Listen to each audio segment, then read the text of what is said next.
एक शिष्य की अपने गुरुदेव में बहुत ही बड़ी निष्ठा थी।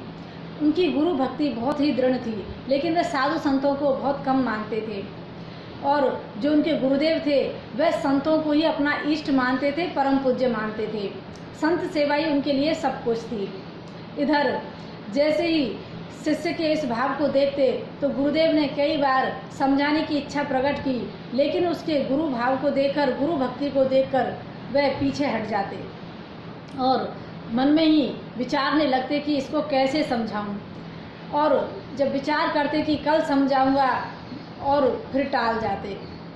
इधर जब उनका शिष्य रामत पर जा रहा था तो उन्होंने कहा कि देखो, जब तुम लौट कर आओगे तो मैं तुमको एक रहस्य की बात बताऊंगा। अब तो शिष्य वहाँ से जब चले जाते हैं तो इसी बीच गुरुदेव ब्रह्मलीन हो जाते हैं, भगवत धाम चले जाते हैं।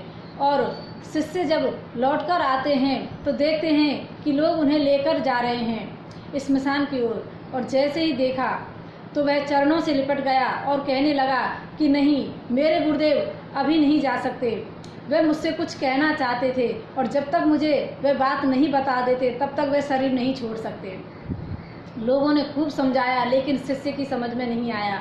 उन्होंने ना जलाने की शपथ दी तो विवश होकर लोग उन्हें लौटाकर अपने स्थान पर लेकर आए और वह गुरुदेव के चरणों में पड़कर कहने लगा कि गुरुदेव आप बताइए, आप क्या समझाना चाहते थे, क्या कहना चाहते थे।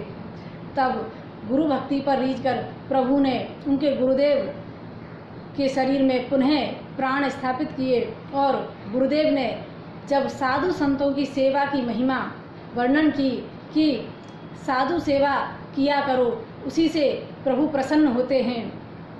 अब शिष्य बोला कि आप विराजिए, आपके सामने ही मैं संत सेवा करना चाहता हूँ।